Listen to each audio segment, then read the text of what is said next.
collègues, si vous voulez bien prendre place.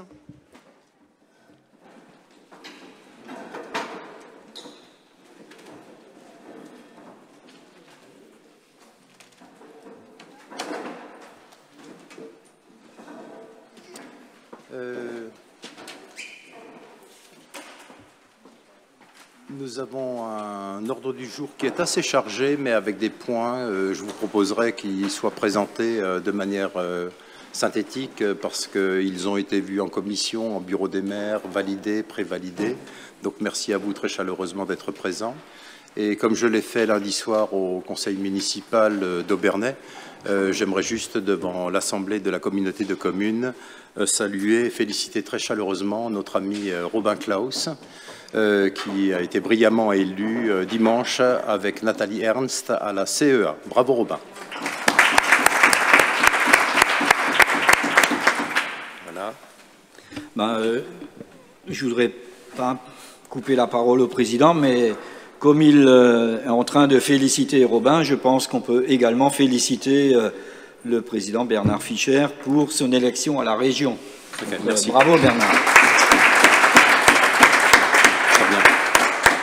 Juste un mot, aujourd'hui, il faut travailler ensemble à tous les niveaux, c'est ce qui est important. La vie nous apprend beaucoup d'humilité parce que les expressions sont très contradictoires de la part de nos concitoyens. On voit bien, rien que le fait des installations, je parle au niveau de la communauté de communes, de l'installation sauvage des campements, de gens du voyage, qui sont totalement inacceptables.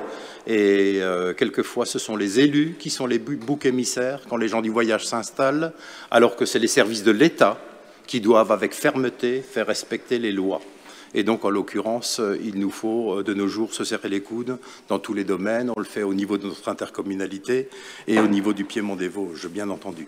Alors, comme on a les séparations en plexi, je me permets de poser le masque pour cette séance.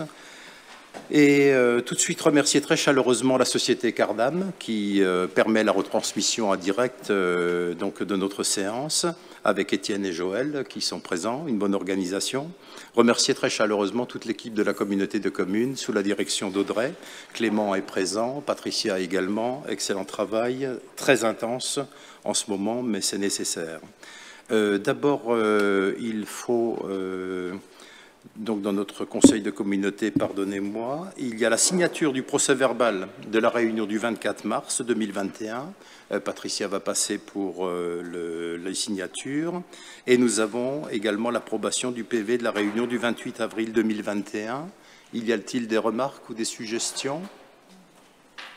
Sinon, je le considère comme approuvé. Et je fais passer aussi la feuille de présence. Donc il y a des procurations. Franck Buchberger qui m'a donné procuration, Marie-Christine Schatz à Isabelle Obrecht, Sophie Schulz-Schneider à Robin Klaus, Martial Ferrer à Jean-Jacques Stahl, Edith Hirtz à Pascal Meder et Denis Lehmann à René Hult. Donc je fais passer la liste pour émergement et je vous en remercie. On peut passer ensuite aux délégations permanentes. Au président. Ah oui, il y a encore, pardonnez-moi, la nomination des secrétaires de séance. Je rappelle que nous avions successivement Isabelle Obrecht, Claude Kraus, Myriam Gueviner, Edith Hirtz, Christiane Zettel, Corinne Weber, et je propose ce soir, si elle en est d'accord, Adeline Stahl. Tu acceptes, Adeline? Pas d'opposition? Très bien, je vous remercie. Nous avons ensuite les délégations permanentes du président, articles L 5211 et 5211-9 du CGCT. Je vais les passer quand même très rapidement. Attribution d'une subvention de 250 € à l'association Mathématiques sans frontières. Ce n'est pas grand-chose, ils apprécient, c'est une belle association. Attribution du marché public des travaux d'assainissement au 7 rue de la Première DFL à Aubernais, à l'entreprise de terrassement du Piémont, pour un montant de 8 213,64 € hors taxe. Attribution du marché public pour la gestion informatisée des distributeurs automatiques de sacs de tri intégrés dans l'environnement du logiciel Ecocito à la société Tradim pour 5 200 € hors taxe. Attribution du marché public des travaux pour la création de la ZEDA du Bruch à Meistratzheim, Travaux de voirie à l'entreprise Eurovia pour 226 865,15 € hors taxe. Les travaux d'assainissement et d'adduction d'eau potable également à Eurovia pour 258 482,55 €.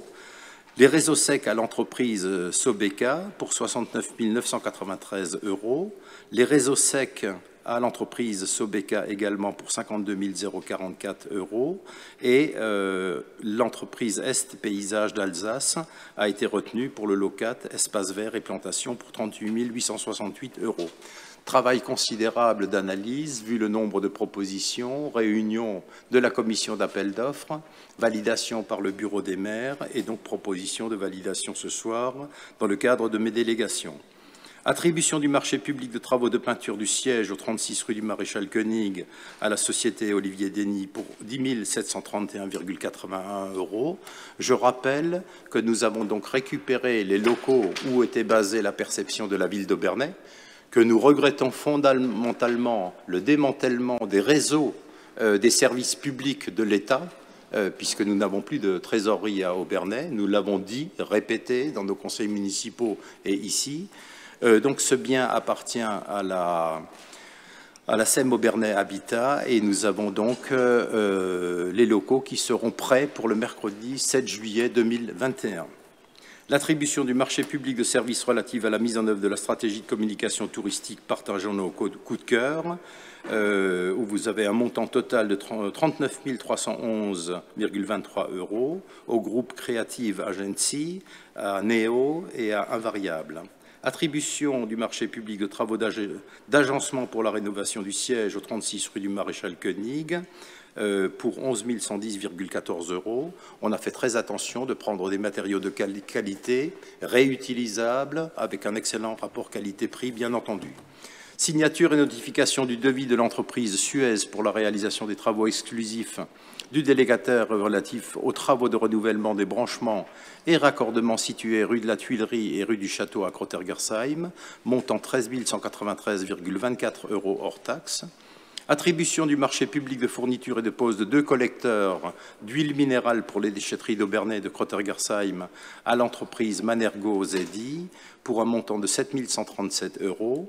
Le marché public de travaux de réfection de sol dans la cuisine du périscolaire Le Parc à Aubernais à l'entreprise PCR pour 6 645,20 €.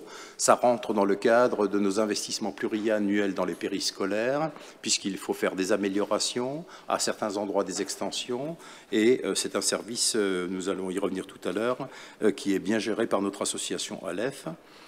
Attribution d'une subvention exceptionnelle de 734,40 € à la coopérative scolaire de l'école élémentaire d'Innenheim, à 40 € la tonne. Bravo à toutes ces personnes qui collectent du papier. C'est pas obsolète, c'est pas désuet, c'est pas ringard. Bravo 2 fois. Attribution d'une subvention exceptionnelle de 781,60 €. Même chose à la coopérative scolaire de l'école élémentaire de Meistratzheim. Ensuite, attribution du marché public de fourniture d'un logiciel de gestion financière à l'entreprise Cégilog, Berger-Levrault, pour 22 120 €. Vous avez le détail entre le droit d'entrée forfait annuel, là aussi mise en concurrence, marché public bien entendu, et notre logiciel était vieillissant et obsolète, c'était nécessaire.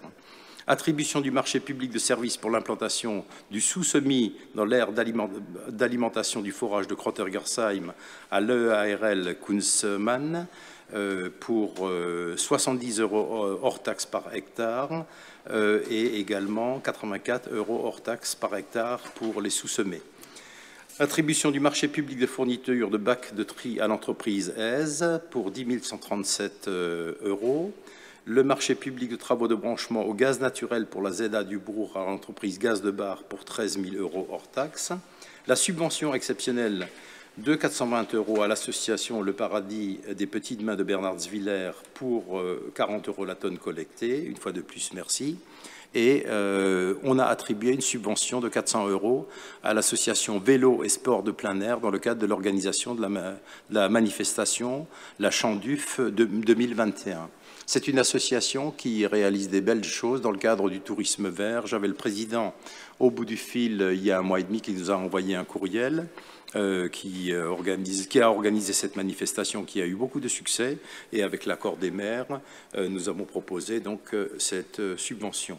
Vous avez ensuite les renonciations concernant les droits de préemption pour les 6 communes. Si vous avez eu tous ces documents et donc vous avez pu les consulter en détail.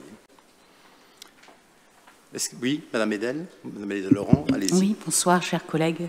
Monsieur le Président, j'aurais une question concernant le point numéro 4, l'attribution donc pour plus de 646 000 € des marchés de travaux pour la zone d'activité du Bruche, comme vous l'avez énoncé. Et donc cette attribution s'est faite, je crois, aujourd'hui préalablement à l'obtention du permis d'aménager. Donc je souhaiterais savoir où en est l'instruction du permis d'aménager et surtout quelle est la durée donc de validité de ces marchés qui ont déjà été attribués. Nous avons la garantie de la part des services instructeurs qu'il n'y aura pas de... C'était juste une question de date, je l'avais dit lors de la précédente réunion, et donc nous avons le droit de démarrer les travaux sans aucun problème à ce niveau-là. Donc la validité des marchés, elle sera opérationnelle immédiatement. Voilà. Ensuite, donc, le point numéro 2, c'est Norbert Motz, le budget annexe des ordures ménagères. Vas-y Norbert, qui nous présente les 2 points 2 et 3 ensemble. Bonsoir tout le monde. Voilà, bonsoir tout le monde.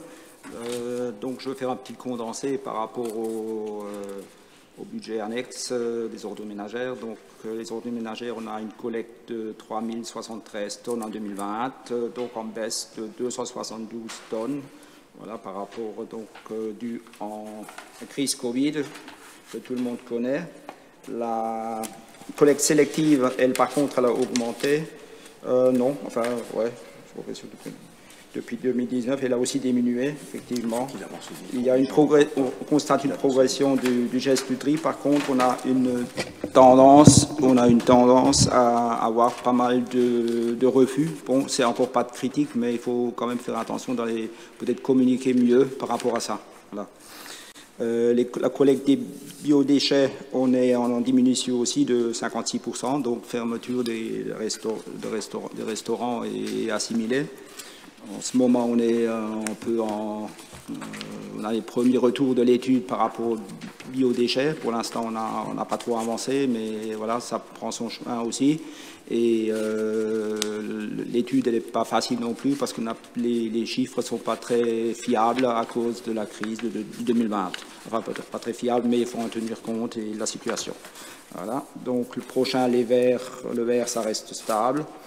Voilà, donc un peu plus de verre, peut-être les gens ont un peu plus bu, peut-être, voilà. Et donc les déchetteries intercommunales, on était sur 5000 tonnes, donc aussi en régression de 3%, donc c'est reste relativement négligeable. Les passages, en globalité, ont diminué. D'habitude, on tourne autour des 70 000. Là, on se retrouve à 57 000, donc une baisse assez conséquente. Sachant que les 2 déchetteries étaient fermées pendant tout le premier confinement en 2020. Voilà, donc ça c'est au total 10 600 tonnes ont été collectées en 2020, soit une baisse de 300 tonnes par rapport à 2019. Donc ça c'est les 2 points. Le troisième, c'est le reversement à la collectivité de l'intéressement matière de 1 242 €. Ça consiste, par exemple, la valorisation, c'est dû à la valorisation de l'aluminium. Et par rapport au forfait ou l'indication du cours qui était dans le contrat, il y a une augmentation et c'est 1 200 €, c'est l'augmentation du cours de l'aluminium. Voilà, c'est ça l'explication. Autre point, c'est l'attribution de subventions pour la récupération d'eau. Donc, ça c'est toujours d'actualité, même s'il pleut en ce moment, il faut quand même penser que ça va à nouveau peut-être être plus sec d'ici quelques temps. Voilà. Et les composteurs, c'est pareil. Par contre, les composteurs, on a fait un peu un relevé, on tourne à peu près à 5% de composteurs par rapport au nombre de foyers. Donc il y a encore du progrès à faire dans ce domaine-là. Voilà.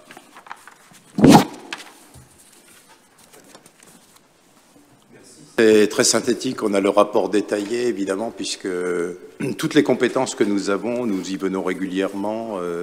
Là on note juste des inflexions.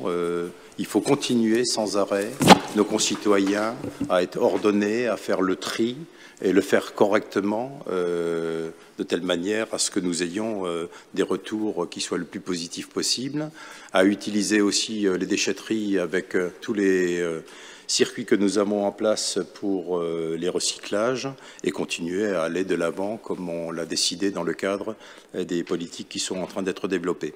Il y a des interrogations sur ce point? Validation, on peut continuer. Vas-y Norbert. C'est fini? Donc c'est Claude Kraus, voilà, qui va nous parler de l'eau potable et de l'assainissement. Voilà. Oui, bonjour à tous. Donc le rapport annuel sur la qualité du service public de l'eau potable pour la Comcom pour 2020. Donc en termes de patrimoine et réalisation du service, donc nous avons donc sur le secteur 8 sources, donc un forage à Kraut et donc 3 usines de production d'eau potable, 5 réservoirs. En totalité, donc nous avons 154,800 km de réseau de distribution, 147 000 en linéaire et 7,2 km à adduction. Donc pour le rendement du réseau, effectivement, on est un petit peu en baisse à 2,7%. Le rendement en 2020 total du réseau est de 80,1%, au lieu de, par rapport à 2019, qui était de 83,03%. Donc il y a les volumes consommés sont effectivement tous en baisse 2019 par rapport à 2020.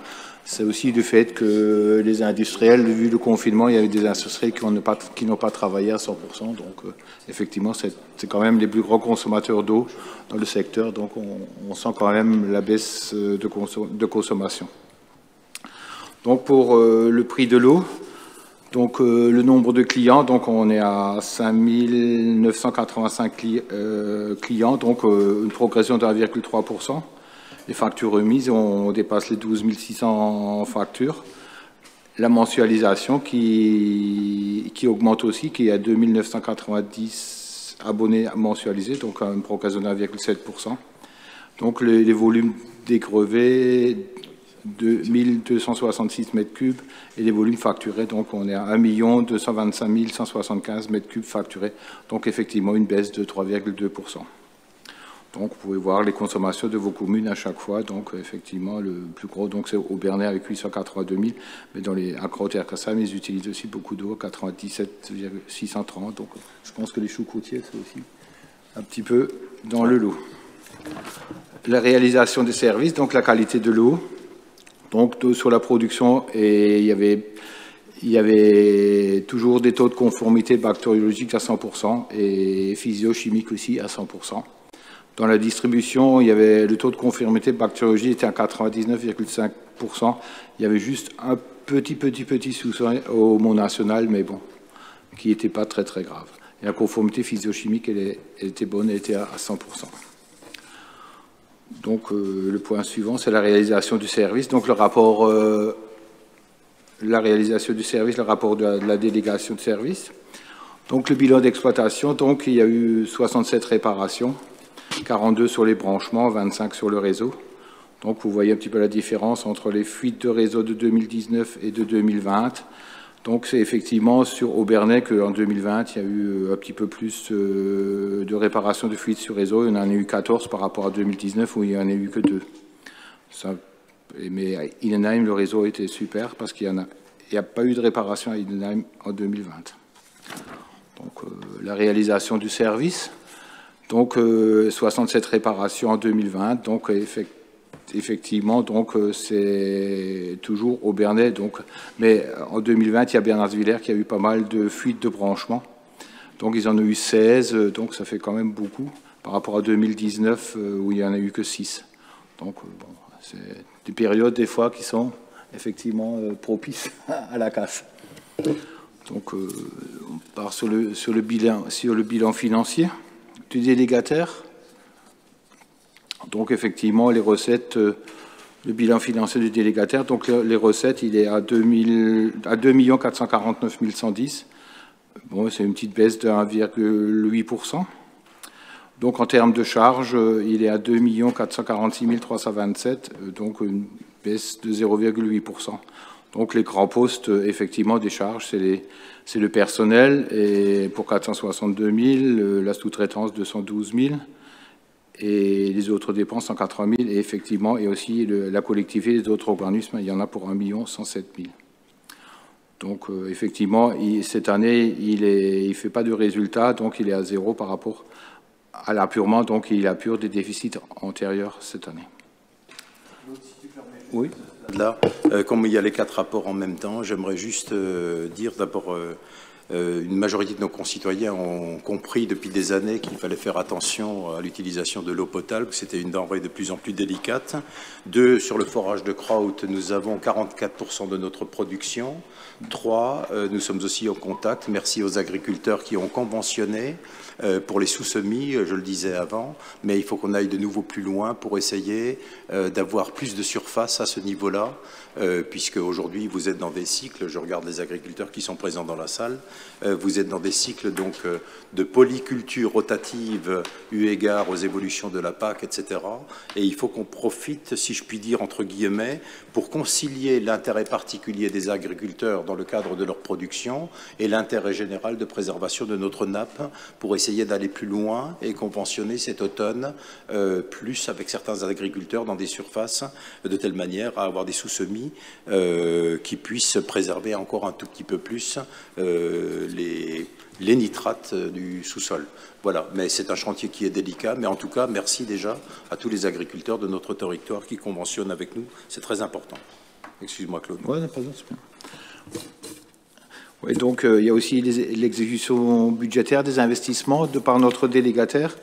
Donc effectivement, donc il a quand même en 2020, il a quand même fait pas mal de travaux. Donc sur le réservoir de Bernardsviller, 189 000. Il y a à Kraut, la traversée du village, 87 000. La Maestratsheim, rue de la Gare, 18 000. La route de Strasbourg, 208 000. À Aubernais, la rue des Houblons et la place des 27 pour 55 000. Et à Kraut, encore l'étude pour le forage de Kraut à 39 915 €. Donc il a quand même dépensé 629 655,59 € en 2020 en termes d'investissement. Voilà, pour le haut, ce sera tout.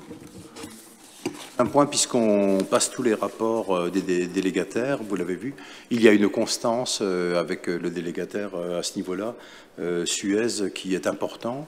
2, nous avons la chance depuis de nombreuses années, pas le citer, mais d'avoir une personne qualité, donc un technicien qui est hyper réactif sur le secteur, notamment lorsqu'il y a de la casse sur des réseaux, et le rythme d'intervention également des entreprises. C'était récemment le cas encore sur la rue de la Paix, intervention immédiate, extrêmement rapide, surtout lorsque les rues sont exiguës.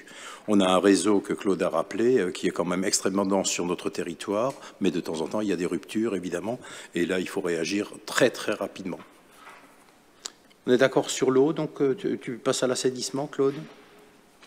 Donc, le rapport sur l'assainissement. Donc, on a le patrimoine et les réalisations des services, donc l'inventaire. On a 112,9 km de réseau d'assainissement, 11 km 4 en collectif, en système séparatif et 100 km en collectif unitaire.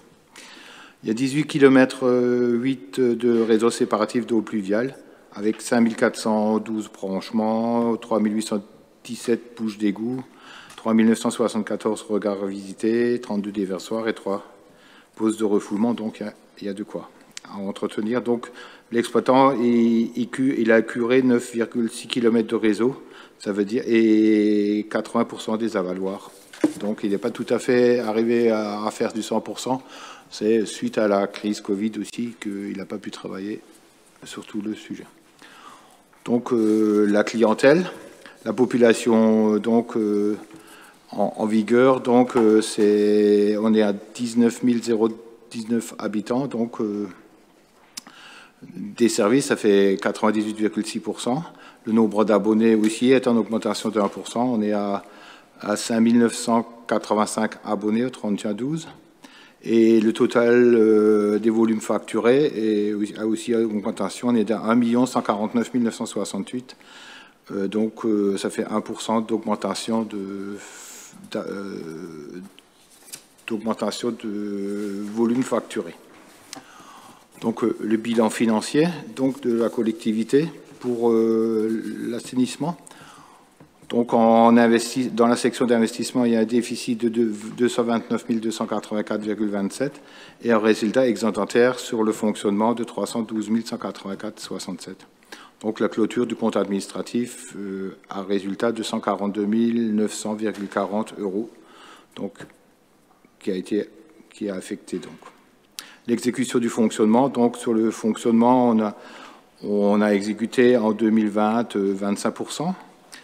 Et en dépenses et en recettes, on a exécuté 118%, donc on est à 547 839%. En investissement, l'exécution est à 72% pour 2020, donc sur 1 178 000, on a exécuté 851 231. Et en recettes émises, donc on avait prévu 371 900, on est que à 47 412, donc il n'y a que 13% de recettes qui sont émises. Je pense que c'est un décalage de trésorerie qui va arriver. Donc le bilan financier du délégataire, donc pour l'assainissement, donc il a une recette de 727 253 €, donc une augmentation de 2%. En termes de charges, il a réduit ses charges, il n'est plus qu'à 692 250, ça fait une baisse de 7,3%, grosso modo. Donc les principaux postes des charges, c'est la sous-traitance, 168 000 € et effectivement la collectivité lui verse donc il verse à la collectivité 445 029 €. Mais même avec ça, donc il fait un bénéfice, un résultat donc pour 2020 de 25 201 € de bénéfice. Sur les investissements de l'assainissement en 2020, donc en totalité, il y en avait pour 726 572. Donc vous voyez qu'à Aubernais, donc, il y a eu la route de Bernardsvillers, rue de la Sablière et la gainage du tennis. Donc il y avait pour 1252, 103 000 et 22 000 €. À Maestratsheim, il y a la route de Strasbourg pour 80 000. Le contournement de rue de la Gare à 91 000. À Croix-Tergersheim, il y avait la traversée du village pour 300 989. Et l'année dernière aussi, traversée du village, 14 042 €. Voilà, donc ce sera tout au terme pour l'assainissement. Bernard. C'est bon?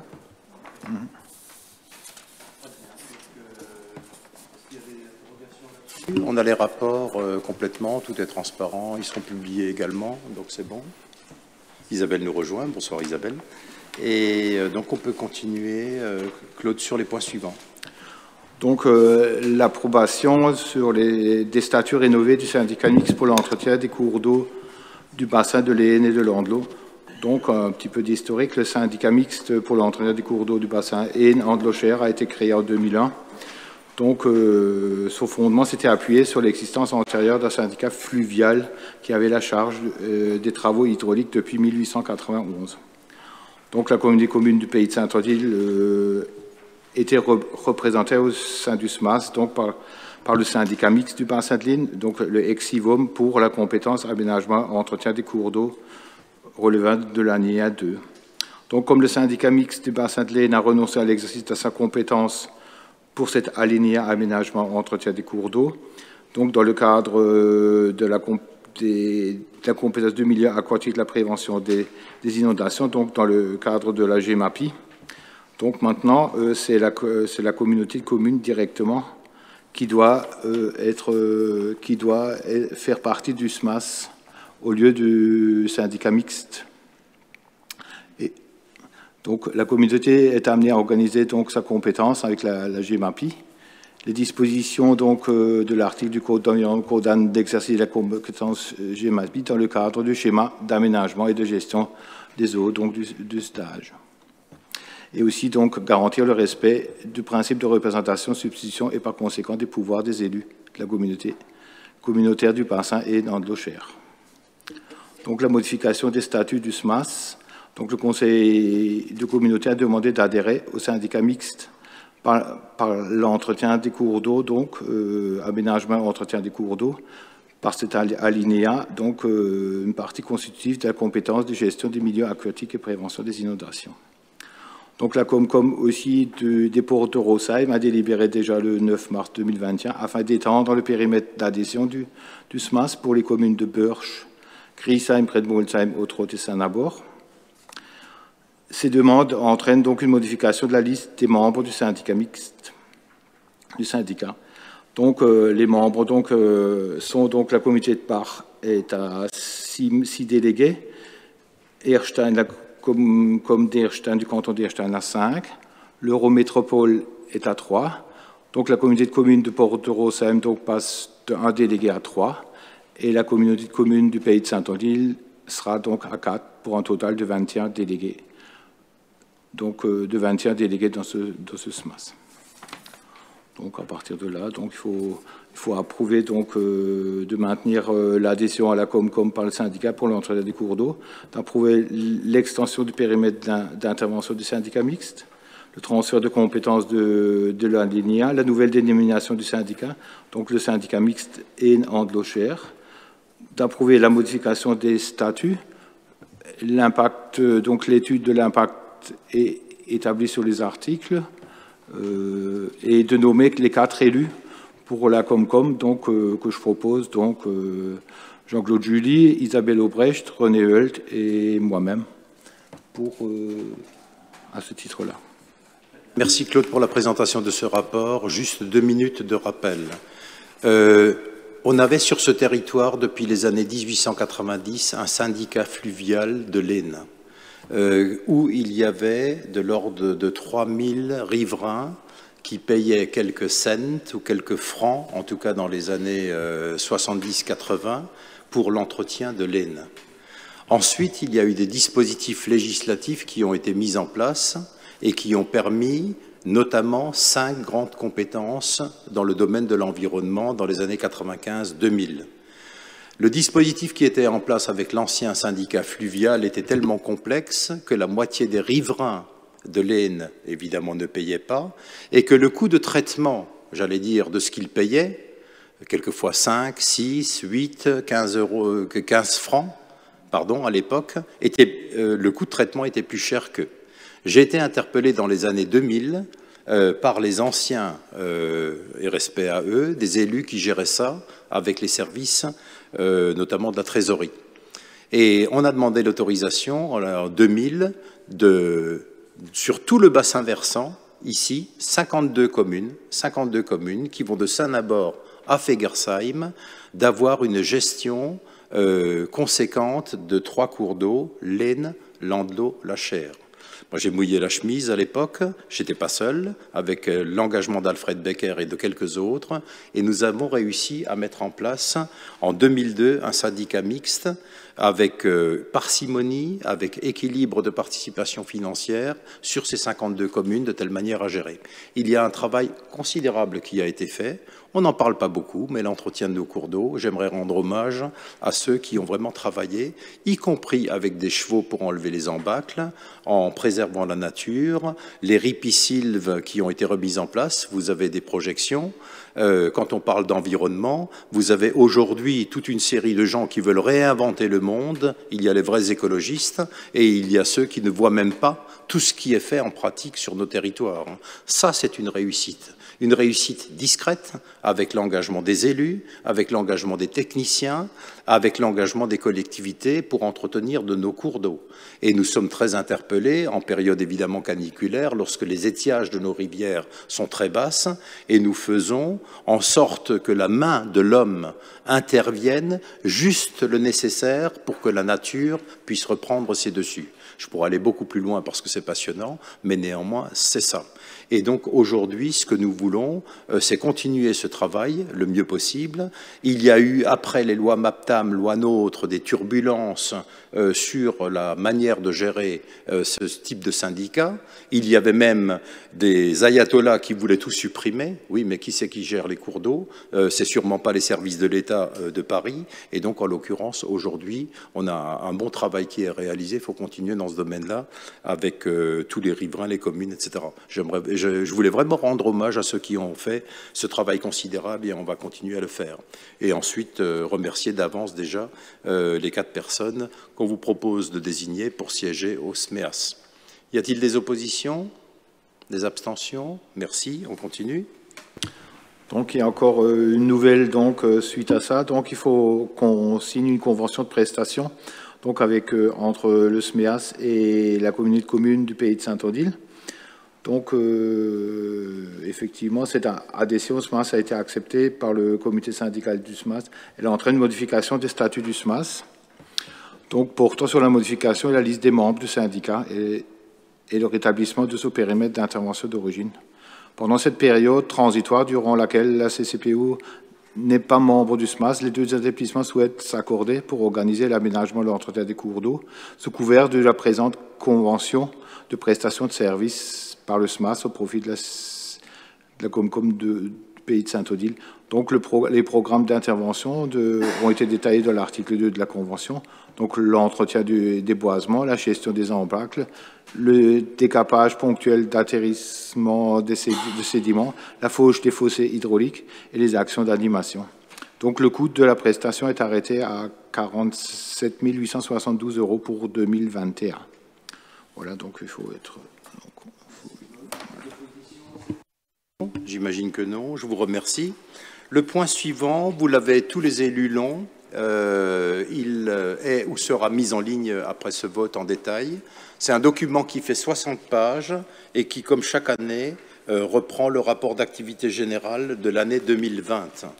Vous avez, je ne vais pas le parcourir, mais la présentation du territoire, les compétences de notre intercommunalité, la valorisation du patrimoine, le plan lumière, le transport à la demande, le soutien aux associations et aux organismes, l'aménagement numérique du territoire, l'enfance et la jeunesse, l'animation jeune, la gestion de l'aire d'accueil des gens du voyage, tous les dispositifs de développement durable, les pistes et itinéraires cyclables, le fonctionnement et les modes de gestion de nos équipements aquatiques, la promotion du tourisme, les parcs d'activités économiques, puisque nous avons compétence à ce niveau-là, l'urbanisme et le plan local d'urbanisme intercommunal, PLUI, le développement économique, la gestion du service ordures ménagères et assimilées, l'eau et l'assainissement, la gestion des milieux aquatiques et prévention des inondations, tous les marchés publics.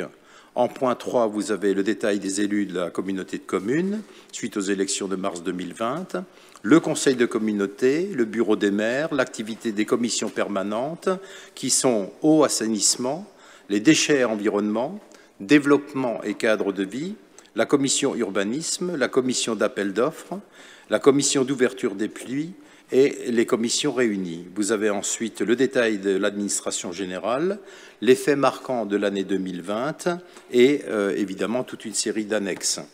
C'est un document qui est synthétique, qui est bien fait et qui est complet. Est-ce qu'il y a des interventions sur ce point?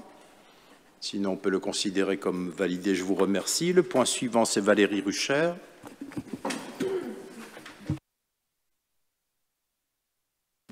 Alors, on va faire le bilan de la délégation de services publics, pardon, je l'ai mis, pour la gestion et l'exploitation des structures périscolaires.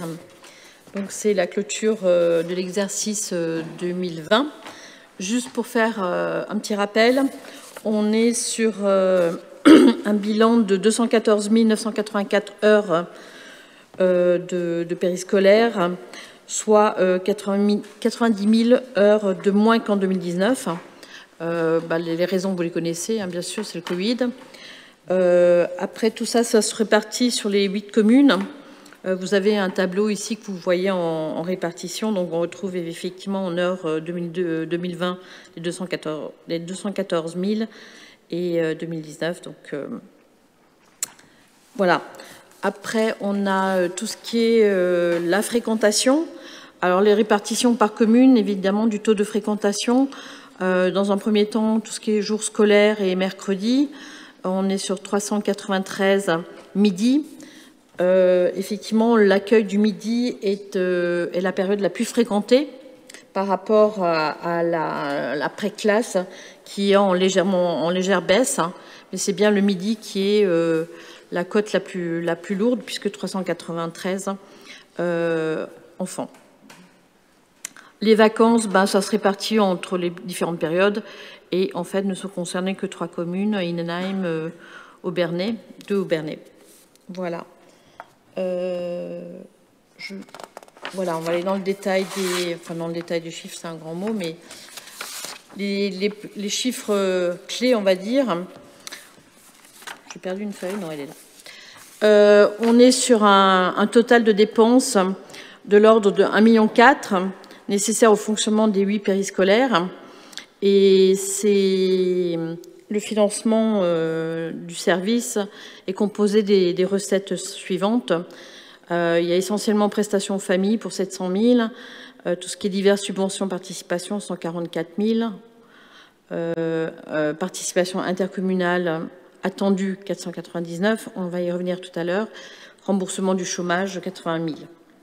Donc effectivement, dans le tableau, vous retrouvez tous ces chiffres, donc le budget, et sur les charges, vous voyez qu'il y a sur les 1 433 000, il y a 2 postes clés, c'est l'alimentation pour 264 000 et 896 000 de charges de personnel, qui est très lourd au niveau de notre prestataire, qui est la LEF. Au niveau des charges, des produits, pardon, on retrouve les chiffres que je vous donnais tout à l'heure, et on est bien sur une subvention attendue de 499 338. Donc, qu'est-ce qu'il y a d'autre encore? Les subventions. Alors, ce montant s'explique tout simplement. En fait, ils ont une subvention prévisionnelle qu'ils ont cotée à 516 454. Ils ont acté une minoration de 17 000 euros. Donc, on arrive à une subvention de 499 338 qu'ils sollicitent. Et ils sollicitent donc la Comcom pour que nous participions sur ce montant-là. Donc, je propose donc de prendre acte de ce bilan financier qui donc présente une participation intercommunale définitive de 499 338,08. Et j'autorise donc le Président à mandater le dernier acompte, qui est de l'ordre de 86 174,21 €. Et passer au vote. Merci Valérie pour le travail fait avec la Commission, les services et avec la LEF, où nous sommes en contact sans cesse, toutes les semaines évidemment, puisque c'est l'un des services les plus intenses pour les enfants de notre territoire. S'il fallait retenir quelques chiffres très simples, nous avons sur le territoire de nos 6 communes 540 places dans nos périscolaires. Le dispositif coûte 1 433 000 € en bilan financier. Les familles participent en gros pour la moitié, 708 000 €, et notre contribution à nous est de 500 000 €. Voilà, c'est un service qui est onéreux en soi, mais c'est un service qui est nécessaire. Et quand on dit merci aux personnes qui encadrent les enfants dans les périscolaires, on dit merci également à toutes nos assistantes maternelles complémentaires sur notre territoire. Cette offre complémentaire des structures intercommunales plus les assistantes maternelles agréées permet de réaliser au mieux la garde des enfants, puisqu'on sait aujourd'hui que pour 95% des couples, les 2 parents travaillent. Voilà. Il y a des oppositions, des abstentions. On continue. René Huld. Alors, sur le rapport d'activité de l'équipement aquatique ou des équipements aquatiques, donc, que dire? Alors, 2020 a bien démarré, jusqu'à l'arrêt brutal le 13 mars, voilà, dû au premier confinement. Et donc, on a eu donc une fermeture totale de l'eau, de l'espace aquatique, du 14 mars au 23 septembre. On a rouvert au public du 23 septembre au 23 octobre, avec une ouverture partielle au public prioritaire du 24 octobre au 20 novembre, pour une fermeture de nouveau le 20 novembre jusqu'à la fin de l'année. La piscine plein air, qui d'habitude est ouverte du 1er juin au 10 septembre, a ouvert le 1er juillet et fermé le 11 septembre. Une année bien particulière donc par rapport à la pandémie, par rapport aux gestes barrières qu'il fallait respecter avec des jauges. Ensuite, les 5 derniers mois, l'arrêt technique réglementaire a été complet. Donc pour l'arrêt, pour tout ce qui est machine, enfin tout ce qui est technique, ça a été effectué du 1er au 10 septembre. Le 12 octobre, un nouveau directeur est arrivé, il s'appelle Alexandre Diana. Il y a eu la mise en place d'un nouveau plan de sauvegarde et de sécurité, d'un nouveau règlement intérieur. Il y a les négociations annuelles avec les syndicats. Enfin voilà, le 20 décembre 2020, il y a eu une signature du nouveau contrat de DSP avec Recrea pour 6,5 années. 2021, voilà, démarre mieux. On espère que ça dure. Il y a en période estivale jusqu'à 30 équivalents temps plein qui travaillent, vous l'avez sur le slide, à la piscine ou aux piscines, on va dire. D'habitude, on a des recettes commerciales qui s'établissent à environ 1,5 million. On a eu en 2020 439 000 €. La fréquentation, en moyenne, est de 27 000. On a eu beaucoup moins. Voilà. Nous avons près de 6 000 fans sur Facebook, 336 nombres d'abonnés. La consommation en eau, c'est 12 403 mètres cubes. D'habitude, on en consomme 86 000. On est d'ailleurs... Enfin voilà, Claude, on est les meilleurs clients de ton service. Hein, voilà, 1091 MWh d'électricité, 1477 de chaleur. Ensuite, vous avez sur le slide suivant, évidemment, ce qui s'est ressenti pour la période, le résultat détaillé, le résultat par période. Le total de l'année 2020 se monte à 1 560 000 €. En contrat, on avait 2 500 000, donc il y a 953 000 € qui ne sont pas là. En charge, 1,5 million au lieu de 2,4 millions. Les résultats nets, donc 40 000 pour 42 435. Voilà. Qu'est-ce qu'on peut dire de plus? La fréquentation, donc vous avez sur le slide suivant la fréquentation de la piscine, du bien-être des scolaires, des clubs, de la piscine plein air. Voilà, c'est assez nettement que dire sur cette année particulière, où vraiment on a eu évidemment beaucoup moins de personnes qui sont allées dans les équipements aquatiques. Voilà pour le rapport. Y a-t-il des questions? Oui. Juste un point complémentaire, René, par rapport à ce rapport d'activité. Je rappelle qu'on a mis une énergie très importante entre les années 2004 et 2010 pour réaliser l'espace aquatique. Que c'est un équipement qui est sans doute hors piscine olympique, sans doute dans le top 10, dans le top 20 des plus beaux équipements aquatiques de France, on nous le dit souvent, dans un environnement qui est remarquable. Troisième point, la ville d'Obernai a refait, il y a 5 ans maintenant, la piscine plein air, et la communauté de communes a compétence dans les deux, donc il y a eu un transfert. On est quand même dans une ville de 11 700 habitants, sur un territoire de 18 000 habitants, où nous avons eu l'audace de mettre 2 équipements de ce type-là, qui servent non seulement à nos populations, mais à l'ensemble du Piémont-des-Vosges et bien au-delà. Ça, ce sont les points positifs. Et lorsqu'on voit l'engouement de ces dernières semaines pour les 2 équipements, c'est tout à fait remarquable. Premier point. 2, nous avons eu des faiblesses de gestion. Avec le délégataire précédent, c'est dit, moi je ne souhaite pas revenir là-dessus, ça a été réglé, tout a été fait dans le cadre des réglementations en vigueur, ça a été complexe, délicat, difficile.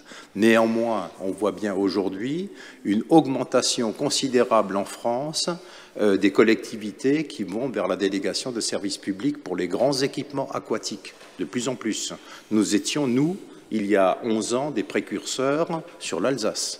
Aujourd'hui, le nombre de piscines gérées par délégation est de plus en plus important, tout simplement parce qu'il faut de la technicité, il faut de l'opérationnel, il faut du savoir-faire. Ça relève de professionnels.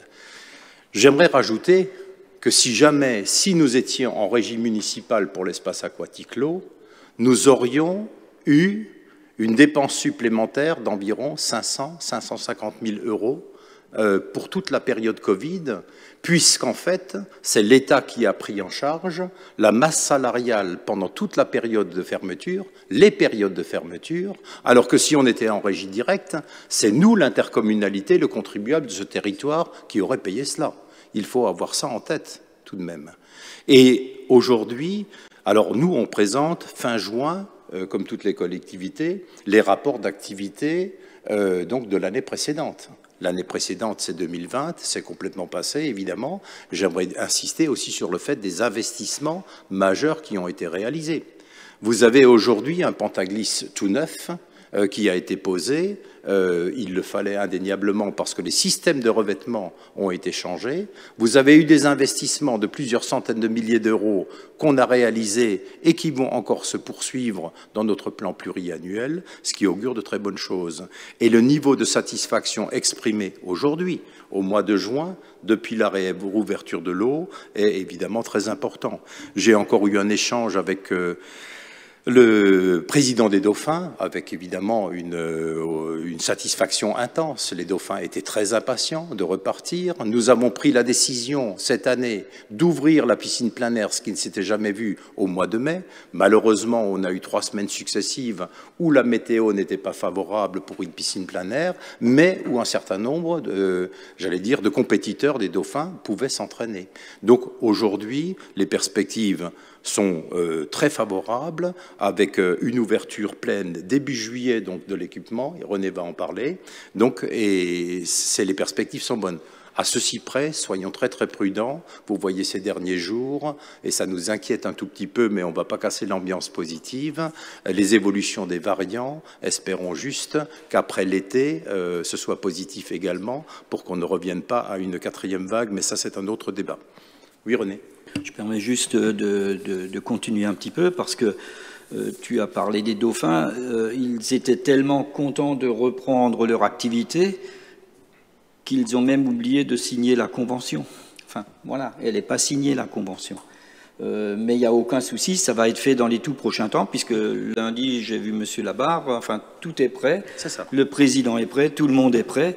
Et en fait,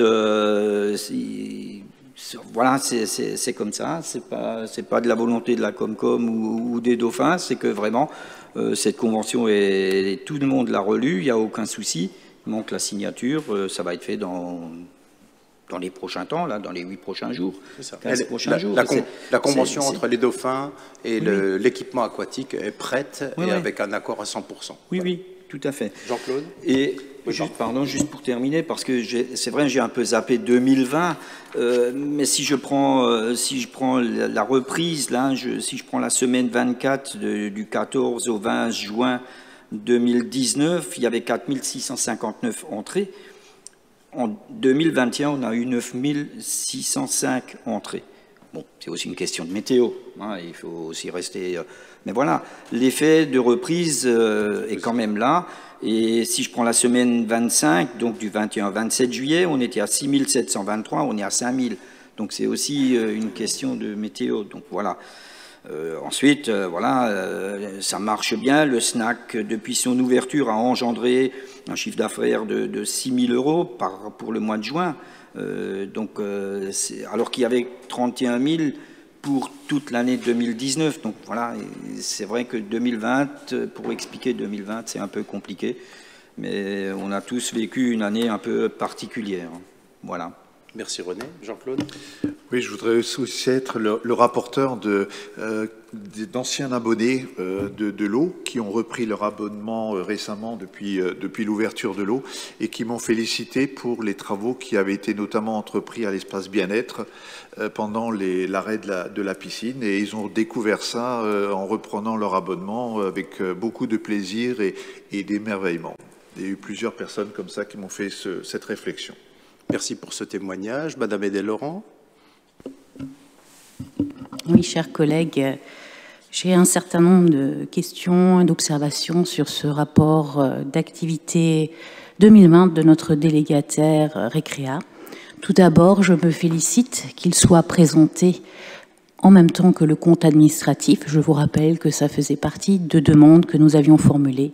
Ça n'avait pas été le cas précédemment, en particulier en 2019, où il y avait un grand vide sur 10 mois d'activité.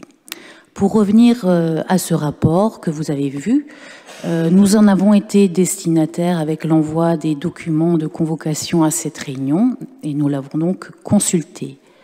Je m'interroge, nous avons aujourd'hui 4 commissions permanentes qui ont vu les unes et les autres le rapport d'activité pour les ordures ménagères, pour l'eau, l'assainissement, pour la délégation de services publics du périscolaire. Donc, ils ont été vus en commission.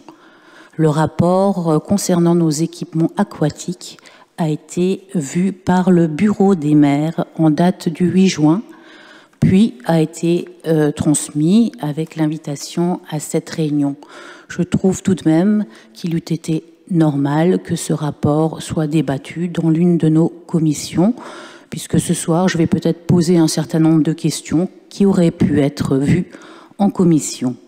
Tout d'abord, sur le contenu de ce rapport, donc qui prévoit des éléments techniques et financiers qui relèvent du secret industriel et commercial. Je ne les dévoilerai pas forcément puisqu'ils n'ont pas été divulgués. Donc on a des éléments sur le chiffre d'affaires, des éléments sur la pédagogie mise en œuvre pour la natation pour nos enfants, une annexe comptable avec un grand livre et l'ensemble des écritures sur lesquelles je me suis bien sûr penchée. Une grande absence dans le document qui nous a été transmis, c'est les chiffres de la fréquentation de notre équipement et particulièrement la fréquentation par type de public. J'ai donc pris connaissance tout à l'heure de ce qui a été affiché, donc 75 000 entrées et quelques, mais je n'ai pas ce document précis, ce qui est normal, je pense, d'en disposer en tant qu'élu. Donc je souhaiterais que par rapport au rapport d'activité, il y ait un volet fréquentation qui soit joint pour qu'on sache quel type de public ont été accueillis en 2020 avec toutes les précisions qui figuraient. Donc dans le document qui nous a été transmis, cette rubrique est absente. Concernant le fonctionnement de cette délégation de services publics, une société a été créée. Et donc, nous avons moult éléments sur les ressources humaines. Donc, aujourd'hui, 23,45 équivalents temps plein pour gérer notre espace aquatique dans des conditions, il est vrai, très particulières dans l'année 2020. Conditions très particulières qui n'ont tout de même pas empêché notre délégataire de finir son exercice avec un bénéfice de 40 000 € au résultat d'exploitation. Je me suis donc penchée un petit peu sur les frais, en particulier sur les frais de personnel de l'ordre de 500 000 €. Également des frais toujours importants de recours à du personnel intérimaire de l'ordre de 80 000 €. et donc des prestations donc diverses de cadres, d'encadrement qui sont aujourd'hui dans le résultat et dans le bilan d'exploitation de Recrea. En particulier, j'ai donc pris connaissance de l'organigramme qui nous a été diffusé, avec donc un directeur et une organisation qui a été mis en place, qui semble bien structurée. J'ai par contre été assez étonnée de trouver dans les lignes financières plus de 70 000 € de rémunération pour une personne qui ne figure pas dans l'organigramme 2020, en l'occurrence Monsieur Baroni. Donc je me suis renseignée, voilà, comme tout le monde, j'ai cherché qui était ce monsieur, et donc j'ai trouvé qu'il figurait toujours en CDI parmi le personnel de la société donc, qui gère notre espace aquatique, à savoir qu'il est chargé d'un audit du centre aquatique, chargé d'audit centre aquatique chez Recrea au Bernay, que vous trouvez donc sur LinkedIn pour ceux qui sont adeptes des réseaux sociaux d'entreprise. Donc voilà, j'aimerais savoir si cet audit prendra fin, puisque quand même 70 000 € sur la masse salariale pour quelqu'un qui n'est pas cité dans l'organigramme, ça me semble pour le moins surprenant. J'espère au moins qu'il a fait du bon travail pour redresser cet équipement, mais donc ce n'est pas le directeur en l'occurrence. Voilà, donc aujourd'hui j'aimerais connaître donc la fréquentation, que les élus soient destinataires de ces éléments, de savoir pourquoi ce rapport n'a pas été présenté dans l'une de nos 4 commissions, peut-être la commission qualité de vie qui serait sans doute la plus adaptée, et donc également comment fonctionne la société Recrea et le rôle de cet auditeur, visiblement très présent encore en 2020. Je vous remercie. Très bien. D'autres interventions? Ok. Madame Edel-Laurent, plusieurs choses. La première...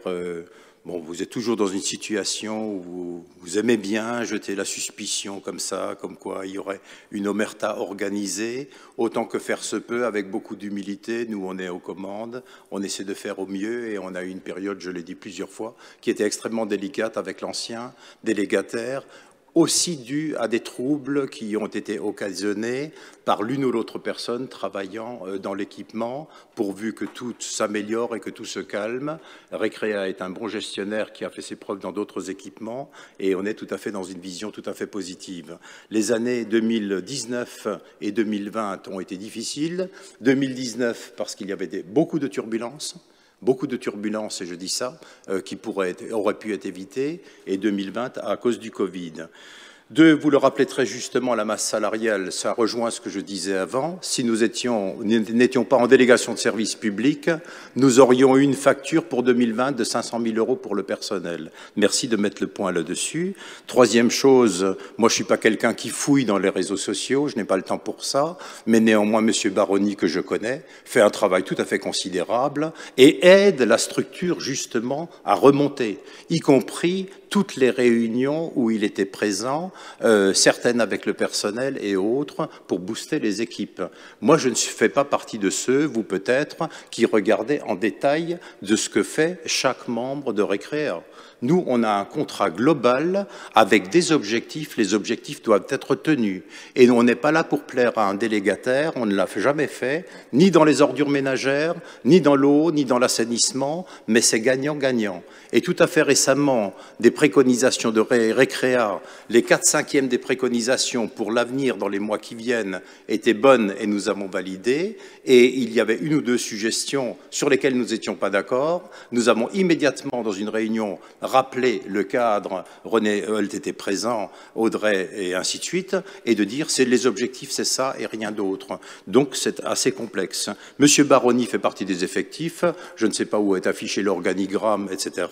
2e chose, on améliorera les choses pour passer l'année prochaine le rapport dans une commission ad hoc. Vous n'imaginez même pas le boulot qu'on assume en ce moment avec, dans tous les domaines, pas seulement au niveau de l'intercommunalité. Donc je suis très humble, mon Dieu, si vous en faites état. L'année prochaine, ça passera à une commission dont acte. 3e chose, tous les documents et le rapport d'activité vont être mis en ligne. en détail. Et 4, si on peut améliorer, très humble, on le fera sans aucun problème. Mais voilà, il n'y a rien de particulier. Vous enfoncez des portes ouvertes, vous posez quelques questions, ça me va très très bien comme ça. Voilà. Ben, je me permets de vous remercier de cette réponse qui n'en est pas tout à fait une. Et je tenais à souligner aussi que notre question orale de tout à l'heure sur la signature de la convention avec les dauphins tombe tout à fait à pic, hein, puisque vous l'avez dit, c'était vraiment une conjonction de circonstances. Eh bien, je me félicite que nous posions les bonnes questions au bon moment. Madame Edel, la différence entre vous et moi et quelques autres, c'est que vous vous félicitez. Moi, je me félicite pas, mais j'ai de temps en temps le sentiment du travail bien fait. On ne vous a pas attendu, avec tout le respect que je vous dois et que je vous témoigne, pour des conventions. Vous enfoncez des portes ouvertes dans beaucoup de domaines. Nous avons eu une réunion extrêmement intense de 4 heures en mairie d'Aubernais, avec Récréaire, avec 5 membres du comité. Ça, c'était il y a 5 mois.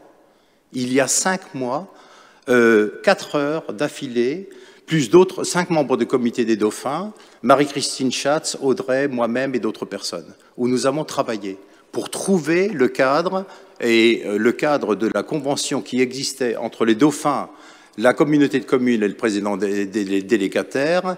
Nous étions d'accord à peu près sur 3/4 en rentrant en réunion. À la fin de la réunion, nous étions d'accord sur 90-95%.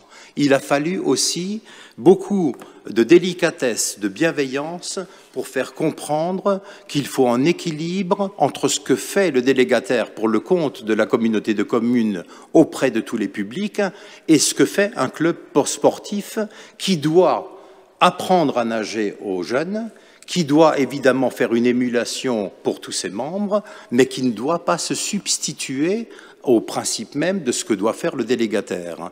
Il ne faudrait pas que, j'allais dire, qu'il y ait une dissension entre un club sportif qui, je rappelle, était de l'ordre de 500 membres, 550 membres avant la construction de l'eau, et qui est aujourd'hui de l'ordre de 900-950 membres, dont 200 membres ou 250 membres sont de notre territoire et toutes les autres membres viennent de l'extérieur. Donc je rappelle qu'il y a aussi des principes qu'un président doit rappeler. Je l'ai fait avec délicatesse, avec diplomatie, mais aussi avec quelque fermeté. Parce que autant on s'entend très très bien avec le président des dauphins, autant il y avait une personne, et je le dis alors que c'est visionné, qui n'avait pas tout l'historique. Il y a un historique. On s'est battu pour construire un équipement qui est exceptionnel, je le rappelle, et pour autant, je me glorifie pas, parce que ça a été compliqué à faire, mais c'est une réussite. 2, il faut garantir dans le temps que cet équipement serve à tout le monde dans des équilibres. 3, il faut concilier l'impossible, c'est-à-dire tous les secteurs scolaires que nous accueillons dans cet équipement, les sportifs qui sont de plus en plus nombreux, mais également le public qui ne doit pas être accueilli au détriment des lignes d'eau disponibles. C'est très important pour ces équilibres. Et donc la convention, comme l'a dit René, elle est complètement cadrée et on a convergé à 100%. On ne vous a pas attendu pour poser une question écrite, Madame Edel. Excusez-moi, mais on fait le job, on fait le travail. Comme Monsieur Reibel l'a demandé très gentiment, comme ça je réponds tout de suite aux questions diverses après. Bien entendu, nous allons visiter l'équipement. Vous avez posé la question et la date est arrêtée, elle va vous être communiquée, mais tout simplement, à l'heure actuelle, les charges de travail sont absolument énormes, y compris pour l'entrée en matière. Tout le staff dirigeant et avec beaucoup de bienveillance des maîtres nageurs, j'en ai vu à la piscine plein air et à l'eau, aujourd'hui, l'esprit est très très positif. Donc c'est la période où 100% du temps vous êtes accueillis et une date sera proposée début septembre pour visiter cet équipement. J'aimerais rappeler d'ailleurs, je le pensais avant, lorsque Claude Kraus a présenté les rapports sur l'eau et l'assainissement, il y a aussi des nouveaux élus qui sont ici, qui n'ont jamais visité les installations dans le domaine de l'eau et de l'assainissement. Là aussi viendra le temps de faire des visites, mais aujourd'hui on a une charge de travail qui est assez compliquée et qui n'est pas une excuse. Donc voilà, il y a transparence. Si ce n'est pas parfait, Madame, toutes mes excuses. Et voilà, il n'y a que ceux qui travaillent beaucoup qui risquent de temps en temps d'être ébréchés. Attendez, pardon, mais c'est juste pour dire on essaie de bien faire. Il y a une période très très délicate. Et merci de rappeler d'ailleurs la propriété industrielle, parce qu'il y a de temps en temps des personnes, pas forcément bien intentionnées, vous décoderez peut-être au 2e degré, qui étaient en relation avec l'un des concurrents pour la délégation de services publics, et donc il a fallu recadrer un tout petit peu les choses. Moi, je dirais juste en conclusion, notre équipement aquatique, l'espace aquatique, l'eau et la piscine plein air sont des très beaux équipements, qu'ils sont appréciés, qu'on peut toujours faire mieux, c'est très complexe à gérer, c'est autrement plus simple de gérer un gymnase. Pour donner un exemple simple d'un équipement public, nous avons fait des choix compliqués, nous avons fait des choix extrêmement audacieux, mais cet été, quand il y aura des périodes chaudes, parce qu'il y en aura, nous serons bien contents que nos équipements puissent accueillir par semaine des milliers d'usagers, et tout ce qui pourra être amélioré, je ne le dis pas du tout pour vous, je le dis pour nous, pour tout le monde, pour les publics, pour la collectivité, tout ce qui pourra être amélioré le sera au fur et à mesure que nous puissions le faire. René. Oui, j'étais en réunion lundi donc avec Monsieur Labarre, et en fait, on n'a pas prévu avant de ce lundi de parler d'une ouverture ou d'une visite des locaux, parce qu'ils étaient complètement accaparés par autre chose. On a commencé à discuter de cette visite, et il nous a arrêté un petit peu tout de suite en disant, écoutez, ok, on la fera la visite, il n'y a pas de souci, on a arrêté à une date un petit peu plus tard, mais leur souci, c'était la jauge de fréquentation saute. Donc, au 1er juillet, tout le monde peut être accueilli, 100%, pas de souci. Néanmoins, il faut faire attention aux gestes barrières. Donc, ils étaient complètement dans ça. Et la visite, OK, on la fera. Donc, en fin de réunion, on est tombé d'accord pour, et je vous annonce, le 3 septembre, pour la visite des équipements aquatiques. On est allé un petit peu plus loin en disant on ne sait pas encore quelle sera la météo. On verra si on commence par l'équipement par l'eau et si on termine par la piscine plein air ou si on fait l'inverse. Tout juste parce qu'après, on voudrait aussi organiser un petit moment convivial. C'est plus sympa à la piscine plein air avec une très belle vue. Maintenant, tout dépend de la météo. Voilà. Très bien. Donc ce rapport est présenté, je vous en remercie. Le point suivant, donc c'est le transfert de la compétence mobilité au profit de la communauté de communes du pays de Sainte-Odile. C'est la mise à disposition des biens. Je rappelle que nous avons eu, donc il y a une loi, la loi L'Homme, qui demandait tout simplement, dans la dernière année, si la compétence de tout ce qui est mobilité, on l'a vu au dernier conseil, ici, donc je ne vais pas revenir en détail, restait de la compétence des communes qui l'appliquaient, ou c'était transféré aux intercommunalités et aux agglomérations. Une majorité des communautés de communes de France ont pris la compétence suite à cette loi avant donc le 30 juin, pour avoir cette compétence. 3, nous avons vu ça en commission réunie le 10 mars, nous avons voté en séance plénière le 24 mars, une délibération, la même, a été prise dans les 6 communes membres, et j'ai devant les yeux l'arrêté du 25 juin 2021, donc de Madame la préfète, qui fait que notre intercommunalité est aujourd'hui autorité organisatrice de la mobilité, au sens du titre 3 du livre 2 de la première du Code des transports, voilà tout simplement. Et en fait, l'un des principaux points, c'était jusqu'à présent le transport public urbain que nous avons mis en place le 15 août 2005 à la ville d'Aubernais, le transport Passo, que tout le monde connaît et identifie. Et ce transport, plus toutes les autres activités, sont donc transférés au 1er juillet de plein droit à la communauté de communes. Le dispositif qui vous est proposé ici va plus loin, c'est à dire la mise à disposition de tous les biens. Et donc là, vous avez dans le rapport, je vais faire de manière sommaire, l'ensemble des éléments qui rappellent l'offre de mobilité adaptée aux enjeux de la ville moyenne, donc c'est le PASSO, la dimension économique, l'offre intermodale avec notamment la gare, une dimension sociale et solidaire, la dimension environnementale, et vous avez, pour rappel, les fréquentations du PASSO, qui étaient en 2017 de 92 000 voyageurs, de 89 000 en 2018, de 84 000 en 2019 et impact Covid de 42 000 en 2020.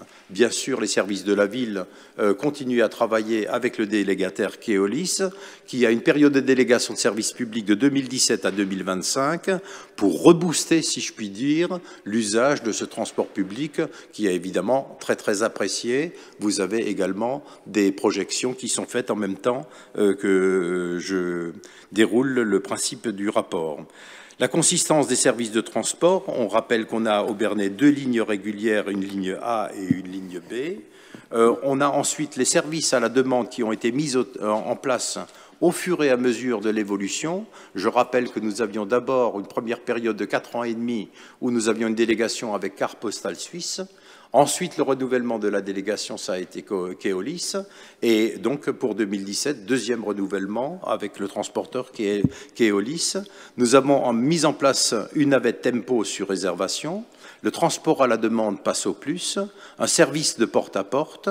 Pour destiné aux personnes de plus de 70 ans, je ne vous dis pas combien c'est apprécié, et le transport à la demande Flexio sur réservation dédié aux salariés, avec un service complémentaire aux lignes régulières qui fonctionne de 4h30 à 6h15 et de 20h15 à 21h30. C'est évidemment éminemment apprécié par des entreprises, et ce sont toutes les entreprises, au départ de plus de 9 salariés, maintenant de 11 salariés, qui participent au versement transport et qui financent tout le fonctionnement de ce dispositif, sachant que la ville d'Obernai, jusqu'à présent, a investi des sommes très très importantes sur les investissements. Vous avez également les services spéciaux ou accessoires, comme la navette du marché de Noël, le service vélo qui s'amplifie sans cesse. Vous avez le rappel de l'offre kilométrique et la contribution financière, le régime juridique applicable à la mise à disposition des biens meubles et immeubles qui sont transférés donc à la communauté de communes après le vote de ce rapport, les effets de la mise à disposition, les biens concernés par la mise à disposition, la totalité des véhicules, donc 4 minibus Renault Noventis 420, un véhicule Fiat Ducato, 2 minibus City 29, un minibus City 75, les points d'arrêt et poteaux d'arrêt, il y en a 58, un kiosque à vélo composé de 10 box individuels, etc., le dépôt dans la ZA Sud, le local pour l'agence commerciale qui est situé à la gare et l'ensemble des ressources humaines à ce niveau. Donc vous avez dans ce dispositif de délibération toutes les modalités pour transférer stricto sensu la totalité de ce qui concerne la mobilité déployée jusqu'à présent par la ville d'Obernai à la communauté de communes. Notre objectif, évidemment, c'est dans les années qui viennent d'aller beaucoup plus loin pour avoir des offres alternatives, complémentaires, avec des réflexions qui seront partagées également avec les collectivités territoriales, avec nos concitoyens, pour voir jusqu'où aller. Tout le monde sait qu'une offre de transport doit être cadencée. On discute beaucoup avec les élus de Bar, avec Nathalie Ernst, Marielle Collat et d'autres, en ce moment, qui aimeraient mettre en place une navette. On leur a évidemment, avec amitié et bienveillance, transmis tous les documents du PASSO. Et en fait, on discutait très récemment sur la genèse et l'historique du PASSO. C'est compliqué à mettre en place, parce que si vous n'avez pas une offre cadencée à un rythme régulier, le transport en commun ne prend pas et les gens ne répondent pas. Donc vous risquez d'avoir des dépenses absolument très importantes en investissement et en fonctionnement, et le retour n'est pas à la hauteur des espérances. Il faut s'encadrer évidemment de compétences. Là aussi,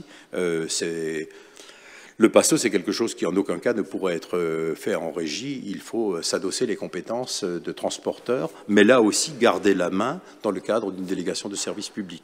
Je vais un peu plus loin que le rapport, juste pour dire que là, c'est le transfert de toute la compétence mobilité qui a été vu très largement en commission et en plénière. Est-ce qu'il y a des oppositions, des abstentions? Je vous remercie. Le point suivant, c'est l'avenant au contrat de délégation de service public pour la gestion du réseau d'eau, pardonnez-moi, donc c'est la suite. Donc, c'est l'avenant au contrat de délégation de service public pour la gestion de l'exploitation du réseau de transport public urbain et conventions nécessaires à l'exercice de la compétence mobilité, changement de titulaire. Ce rapport, je ne vais pas vous le dire en détail, c'est exactement donc le transfert c'est la CCPO qui, à partir du 1er juillet, se substitue totalement à la ville d'Aubernais pour la gestion du PASSO pendant toute la durée de la délégation de services publics, avec aucune incidence financière, bien entendu, pour la communauté de communes. Des objections? C'est validé, je vous remercie. Le point suivant, c'est l'approbation de la grille tarifaire applicable. Donc, on reprend la grille tarifaire du transport public urbain et la modification du règlement intérieur. Je vous fais grâce, la grille tarifaire reste la même, le règlement intérieur de service reste le même, et il est proposé, comme vous l'avez en annexe, de prendre acte de cette grille tarifaire et de fixer la tarification. La communauté de communes prenant le transfert de la part de la ville d'Aubernais, il faut que nous revalidions les tarifs qui sont aujourd'hui en place. J'imagine qu'il n'y a pas d'opposition, des interventions, des abstentions, c'est voté. Le point suivant, c'est le financement de la compétence mobilité avec l'instauration du versement mobilité et détermination du taux de versement. Je rappelle, je me souviens toujours, quand en salle Renaissance, j'avais réuni en 2014 toutes les entreprises de plus de 9 salariés d'Aubernais. Ils étaient nombreux, la salle était pleine. Et nous étions à l'époque avec Yann Jovelet et en invitant tous les chefs d'entreprise et en leur disant, voilà, nous voulons mettre en place un transport public urbain. D'abord, est-ce que vous y adhérez? Ça a été oui immédiatement. Je rappelle que ce n'est pas que les grandes entreprises d'Aubernais, c'est les PME, des hôtels, etc. Et puis, on leur a aussi annoncé, comme on avait le droit de le faire, qu'on lèverait un versement transport à hauteur de 0,32% à l'époque, pour la première phase, adossée sur la masse salariale de leur entreprise. Nous avons eu l'unanimité, tout simplement parce que nous avons su décliner à l'époque une offre qui a fait ses preuves depuis. Nous avons augmenté ce taux aujourd'hui et on propose de le fixer comme il est en place à 0,50% à compter du 1er juillet 2021. Je rappelle que sur les 16 ans d'exploitation du PASSO, c'est dans les 12 dernières années ou dans les 11 dernières années que le taux est passé à 0,50%, ce qui est accepté par toutes les entreprises. Je rappelle aussi que nous verrons dans le cadre de l'évolution et de la collecte de versement transport, les 9 entreprises de Crotter-Gersheim qui seront concernées, l'entreprise d'Innenheim, cet été, pour leur faire part de la mise en place du dispositif de transport au niveau intercommunal et de voir aussi avec eux quels sont les services en retour qu'on pourra leur fournir et co-construire de telle manière à ce qu'ils s'y retrouvent, évidemment. Vous avez le dispositif de délibération, donc, qui est en adéquation. Est-ce qu'il y a des interventions, des oppositions, des abstentions? Je vous remercie. On a ensuite le rapport sur l'instauration et la fixation de l'indemnité compensatoire des personnes qualifiées, membres du jury de concours de maîtrise d'œuvre pour l'opération de construction du pôle administratif de la communauté de communes. Je rappelle que nous avons validé le principe de construction d'un pôle administratif technique en droit juste à côté du Sycomore, devant le Préau, sur un terrain que la communauté de communes a acheté à la ville d'Aubernais, 43 arts, que toutes les études ont été faites avec un très bon bureau d'études. Et donc aujourd'hui, nous voulons lancer le concours d'architectes. Et pour pouvoir le faire, il faudrait aussi d'effrayer les personnes qui participent. Je rappelle que le jury est composé des membres à voix délibérative de la CAO, la commission d'appel d'offres, c'est tout à fait normal.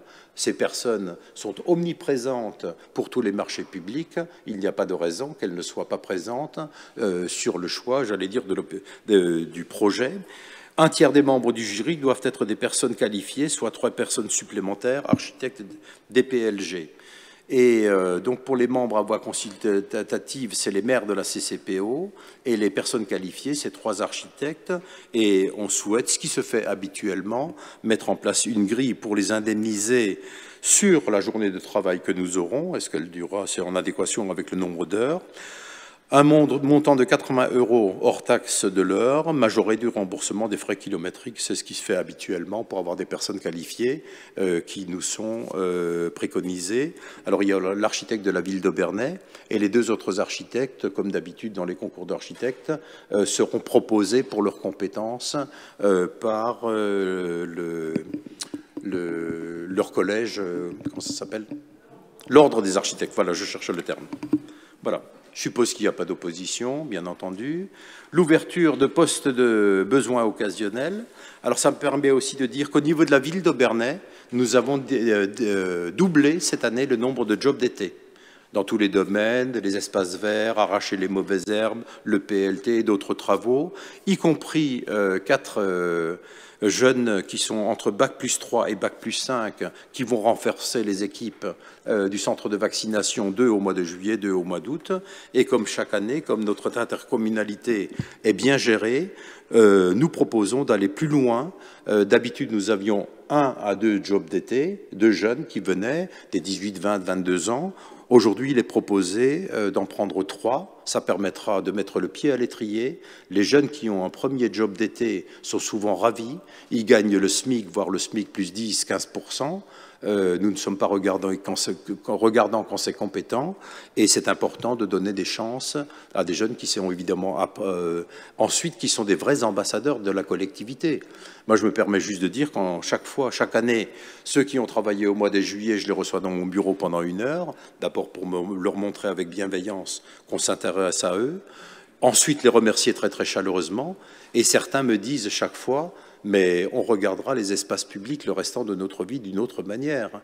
Et c'est là qu'ils deviennent très très sensibles également, j'allais dire, au comportement fallacieux de quelques-uns de nos concitoyens qui salissent tout, qui roulent trop vite, etc. On connaît ça. Et c'est vraiment, les jobs d'été, c'est quelque chose de bien dans les collectivités. Donc il est proposé un équivalent temps plein pour l'accueil téléphonique, accueil des publics, tâches administratives et également pour le développement durable, pour renforcer notamment le travail que fait Valérie Hyde et les autres équipes. Et donc le premier... il y en a 2 qui sont prévus pour le mois d'août et une personne qui est prévue du 19 juillet au 30 juillet, donc qui viendra au moment lorsqu'on rentre dans les nouveaux locaux. J'imagine qu'il n'y a pas d'opposition. C'est chaque fois des belles histoires humaines. Ensuite, il y a c'est l'approbation des comptes administratifs et des comptes de gestion de l'exercice 2020. Vous avez donc les documents en rapport de compte qui sont détaillés. Je rappelle juste, et c'est René qui fera voter tout à l'heure, ou c'est toi qui les présente d'ailleurs? C'est moi? Pardon, excusez-moi. Donc le budget principal, nous avons, c'est important ça, le budget principal, nous avons un excédent de 7 534 646 € pour l'année 2020. Nous sommes dans une situation qui est très favorable financièrement. C'est quand on a la chance d'avoir des réserves financières qu'il faut faire encore 2 fois plus attention. C'est ce que nous faisons pour utiliser notre argent public que nous versent les contribuables, entreprises et particuliers, de manière parcimonieuse, avec discernement. Nous avons le budget de l'aire d'accueil des gens du voyage, où nous avons un résultat global de 13 030 €. Je répète à ce niveau-là que nous avons un budget global de fonctionnement de 190 000 €. Les gens du voyage payent pour notre aire d'accueil environ 30-35 000 €, que tout le reste est payé par la collectivité et qu'à mon sens, ce n'est pas normal. Les gens qui viennent dans nos aires d'accueil devraient payer au moins 50%. Il n'y a pas de raison. Ce n'est pas les stigmatiser, c'est tout simplement avoir le courage de dire les choses. Ça, ce n'est pas normal. 2, par contre, étant récemment à l'aire d'accueil des gens du voyage à Aubernais, elle est très bien tenue, elle est propre. L'association Vago fait un très bon travail avec les services de la communauté de communes, y compris les services sociaux du CCAS. Tout ça, c'est positif. 3e point, je répète avec fermeté, je pense au nom de tous les élus, qu'il est inacceptable qu'il y ait des campements sauvages. Nous avons réussi, avec les élus, Claude Kraus, à éviter qu'il y en ait un qui vienne, et tout le concours des populations, s'installer dans le secteur sportif de Crotter-Gersheim. Il y a un campement sauvage à l'heure actuelle à Innenheim. C'est absolument inacceptable que les services publics et les services de l'État fassent leur travail avec entre gens avec diplomatie, mais avec fermeté. Nous avons créé des aires d'accueil des gens du voyage qui ont coûté beaucoup d'argent. Je rappelle que celle d'Aubernais, en 2006, a coûté 1,2 million d'euros. Rien que ça. 1,2 million d'euros. C'est un endroit qui est tout à fait magnifique. Il a fallu amener tous les réseaux. Je crois que la ville y était pour 1 million d'euros et la communauté de communes pour 200 000 euros. On a eu quelques subventions, mais néanmoins, quand on dépense autant d'argent, il faudrait peut-être que les usagers de ces aires d'accueil y soient, je veux dire, participent un petit peu plus. Et donc, nous sommes contre les campements sauvages, tout à fait. Et on proposera, Audrey, à la prochaine séance, c'est vu aussi avec les 35 maires du Piémont-des-Bauges qui prendront pour certains d'entre eux la même motion. Nous prendrons une motion rappelant l'histoire de notre aire d'accueil des gens du voyage, où à l'époque j'avais dit au préfet Marlan, Aubernais fait 40 places, à condition qu'il n'y ait pas 15 places comme c'était prévu à Nidernais, et pas d'aire de grand passage à Maïstratzheim, c'est ce qui était prévu. Audrey, on rappellera l'histoire et on fera une motion pour rappeler que les aires d'accueil des gens du voyage existant sur notre périmètre, et nous demandons au pouvoir public impérieusement et impérativement d'être dans des situations où ils ne permettent plus l'installation de campements sauvages comme chaque année. Tous les ans, c'est le même bordel entre Krottersheim et Innenheim, et ensuite on court en plus de ça à fournir des poubelles, etc. Ça suffit. Voilà. Ça c'est dit. Le budget du PAEI, donc du parc d'activité, nous avons un excédent global de 891 534 €. Les entreprises qui y sont, avec création de 200 emplois, sont ravies.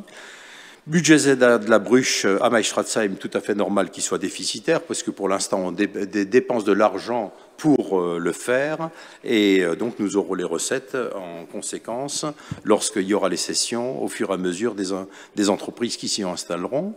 Excédent de 946 568 € pour le budget des ordures ménagères, de 275 742 € pour le budget d'eau potable et 142 900 € pour le budget assainissement. Y a-t-il des interventions? Non? Ok. Ah ça oui, c'est là qu'il faut que je sorte, pardon. Voilà.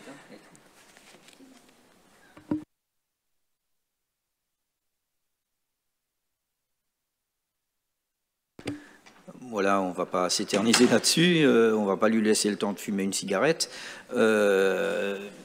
Quelqu'un s'oppose?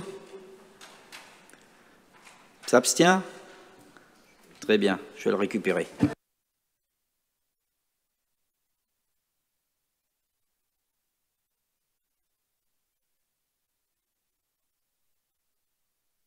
Je n'ai jamais compris pourquoi il y avait, entre guillemets, pourquoi on ne pouvait pas... celui qui préside l'exécutif doit sortir, mais c'est comme ça, donc on respecte bien évidemment. On est légaliste, donc c'est approuvé. Oui. Merci René, merci à vous toutes et tous, et merci sur le travail qui est fait par les élus et par les équipes de notre intercommunalité. Je rappelle aussi les périodes s'intensifient où on travaille de plus en plus sur le territoire. Réunion récemment avec, sous l'égide de la présidence de Jean-Claude Julie, avec les secrétaires de mairie. D'autres élus de territoire dans le cadre du PLUI. Il y a énormément de passerelles aujourd'hui aussi entre les agents, ce qui est nécessaire pour notre territoire. Les uns apprennent des autres, on partage beaucoup plus et c'est bien. Vous avez ensuite proposé l'affectation des résultats de l'exercice. Si vous voulez bien, je ne vais pas relire exactement les mêmes chiffres que j'ai dit avant. Pour le budget principal, aire d'accueil des gens du voyage, part d'activité économique, ZEDA Bruche, ordures ménagères, eau potable et assainissement. Donc, tel que présenté, je vous propose de l'approuver. Y a-t-il des oppositions, des abstentions? Je vous remercie. Tous ces supports seront mis en ligne également pour qu'ils soient consultables au niveau du site de la communauté de communes. La décision modificative numéro 2, elle est technique, il n'y a pas grand-chose dedans. Ce sont des opérations d'ordre où il n'y a aucun impact financier. Pour le budget principal, il faut inscrire des écritures budgétaires pour la prise en charge des indemnités qui avaient été payées à un tiers.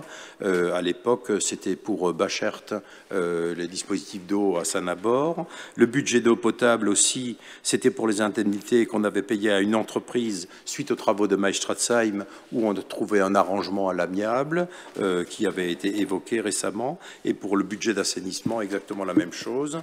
Donc, ça n'entraîne aucun impact financier par rapport au budget qui a été voté. Des oppositions, des abstentions, je vous remercie. Le point suivant, c'est... là, il y a 5 points qui nous sont présentés par Jean-Claude. Alors, maintenant que nous avons fait le transfert de la mobilité de la commune d'Aubernay à la Comcom, il faut en assurer le financement. Rien de particulier. Le financement concerne le transfert de mobilité des compétences concerne essentiellement Aubernay. Il est prévu de 150 000 euros pour l'année. Et comme le transfert se fait à partir du 1er juillet 2021, ça concerne la moitié de l'année, donc 75 000 euros qui sont transférés sur Aubernay. Voilà. Ensuite, ouverture également d'un budget annexe mobilité pour la communauté de communes. La compétence mobilité comprend donc le transport PASSO, le transport à la demande, le transport des élèves scolarisés pour la pratique de la natation, l'aide directe aux particuliers pour l'achat de vélos. Les écritures comptables liées à l'investissement et au fonctionnement du service doivent être retracées de manière individualisée dans un budget annexe intitulé Mobilité. Le budget annexe ainsi bénéficiera d'une autonomie financière grâce à l'encaissement du versement mobilité prévu tout à l'heure avec Bernard. Les organisations comptables s'appliqueront pleinement dès le 1er juillet 2021 et la présente délibération vise à mettre en œuvre ce dispositif. Je sais pas, il y a un vote, oui. Quelqu'un s'oppose, il n'y a pas de problème. On a parlé de ça. On continue. Et enfin, le budget primitif exercice 2021. Donc là aussi, c'est des écritures, qui prévoient le budget annexe. Donc, section de fonctionnement qui est prévue à 546 750 euros et une section d'investissement où il est prévu la somme de 20 000 euros pour l'année 2021. Voilà. Là aussi, il y a des oppositions. Non. Donc, est adopté à l'unanimité. Ensuite, nous avons ouvert un budget annexe, nous en fermons un autre. C'est la clôture et la dissolution du budget annexe Pacte d'activité économique intercommunale qui est aujourd'hui terminé. Il avait été ouvert le 11 février 2009. Il avait été fermé le 16 décembre 2020. Il manque 3 écritures comptables, donc en fait on le repousse et on le referme avec les 3 écritures comptables qui se sont rajoutées encore fin 2020. Voilà, rien de très particulier. Et l'excédent, je rappelle en gros les grandes masses, l'achat du foncier, les viabilisations, le préverdissement, tout ce qui a été fait par la communauté de communes, les feux tricolores de sécurité sur l'itinéraire cyclable mixte agricole, cyclable, vous avez une photo aérienne qui est projetée. Tout ça, ça a coûté à peu près 4,3 millions d'euros à la communauté de communes sur une période de 8 ans. Et donc les recettes, je rappelle que nous avions vendu le mètre carré au sol au groupe Agap pour l'entreprise Festine à 36 euros, puisqu'il y avait également une servitude à côté, et que les autres terrains ont été vendus à 39 euros de mètre carré, 3 900 euros de l'art, ce qui, somme toute, entre guillemets, n'est pas cher aujourd'hui par rapport au prix pratiqué 5 ou 10 ans après. Et il y a un delta pour la communauté de communes, donc un résultat sur cette opération qui est de l'ordre de 750 800 000 euros. La collectivité n'est pas là pour faire du bénéfice, mais la collectivité est aussi là pour avoir quelques recettes. Le point positif, c'est la création de plus de 200 emplois sur ce site, d'une part, avec des évolutions d'ailleurs, puisqu'il y a des entreprises qui embauchent toujours encore, SPR, Roma et ainsi de suite, mais également avec le versement des taxes foncières, donc que nous récupérons. Je crois que l'extension du parc d'activité est une réussite, c'est ce qui est dit. On a aussi dû faire quelques aménagements, vous en souvenez, j'en avais parlé l'année dernière. Il est regrettable qu'il y ait eu du stationnement de véhicules poids lourds qui, en fait, sans arrêt remisaient leurs véhicules devant les entreprises. Donc, malheureusement, nous avons dû mettre en place des potelets sur la rue de l'Innovation pour empêcher les gabarits de transporteurs, souvent des Polonais, des Hongrois, des pays de l'Est. Alors, c'est pas forcément les chauffeurs qui sont en truc, mais qui sont en cause. Mais néanmoins, c'est pas une aire de stationnement pour des véhicules poids lourds, évidemment. Voilà, donc dissolution de ce budget annexe, comme tu l'as dit Jean-Claude. Récupération du sol, ça a été fait sur le budget principal de la communauté de communes. Et puis on a l'impression, administrativement, de clôturer un dossier qui s'est bien passé. Il y a des oppositions, des abstentions? C'est bon, on continue? Alors, dernier sujet aujourd'hui, et je vais vous demander encore un tout petit peu de concentration, parce que c'est pas évident du tout. C'est l'avis de la communauté de communes qu'on lui demande sur le projet de plan de gestion du risque d'inondation 2022-2027 du bassin Rhin-Meuse. Donc, le préfet a transmis pour avis à la communauté de communes du bassin de Saint-Odile, de la communauté de communes du pays de Saint-Odile et au PETR le dossier portant projet de plan de gestion des risques d'inondation 2022-2027. Ce plan de gestion est élaboré à l'échelle du bassin versant Rhin-Meuse par le préfet, et l'objectif principal étant de réduire la vulnérabilité des territoires face aux inondations. Jusqu'à présent, rien d'extraordinaire ou d'anormal.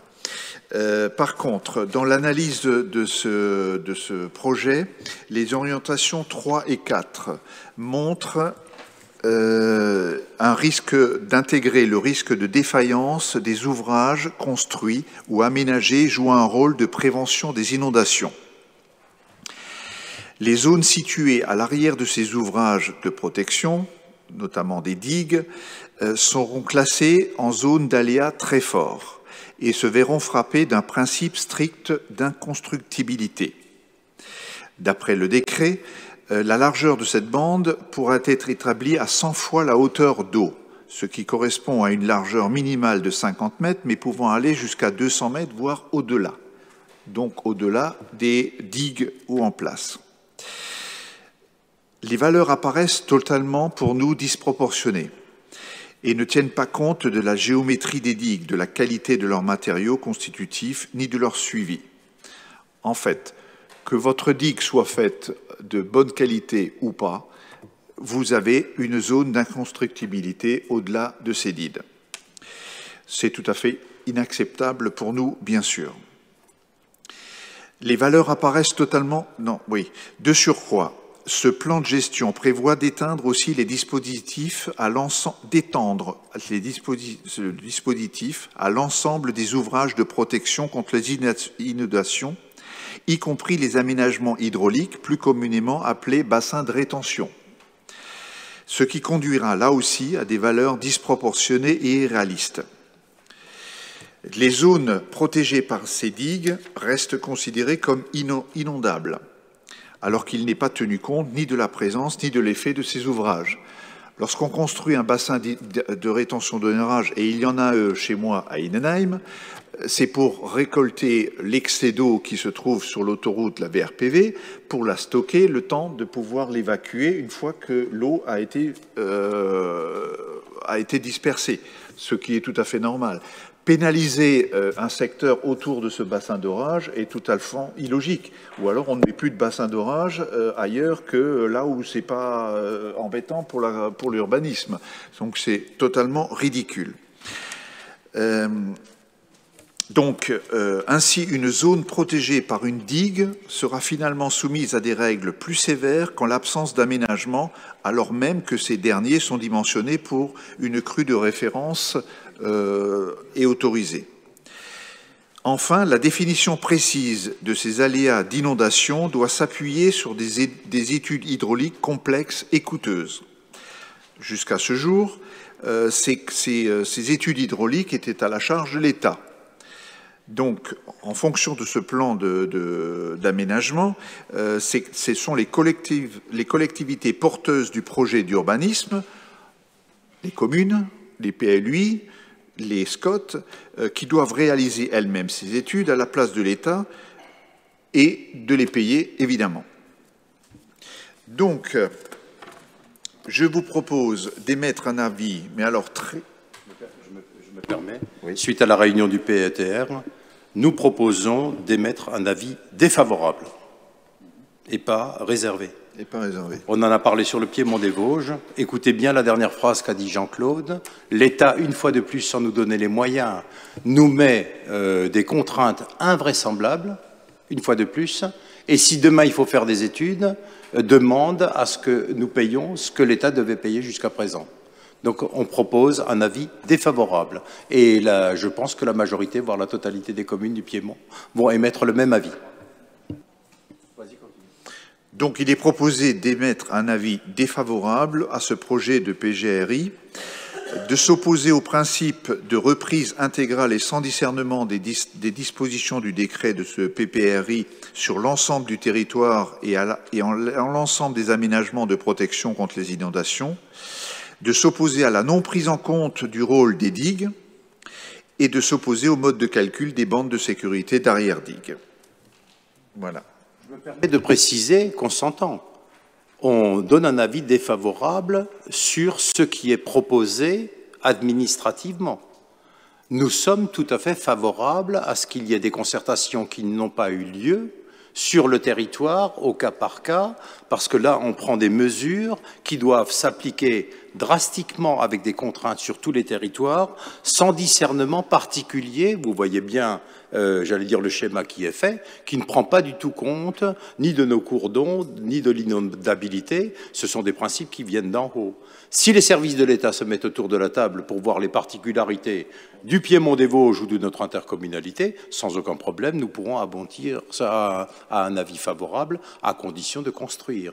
Mais qu'on ne dise pas des théories qui demain ne sont pas applicables là-dessus. Je précise bien, nous sommes dans un état d'esprit favorable à prendre des mesures pour éviter les inondations, ça c'est une chose, mais ne pas prendre dogmatiquement les contraintes imposées sans aucune concertation sur quelque chose qui peut mettre à mal les élus de demain sur nos territoires. Voilà l'état d'esprit.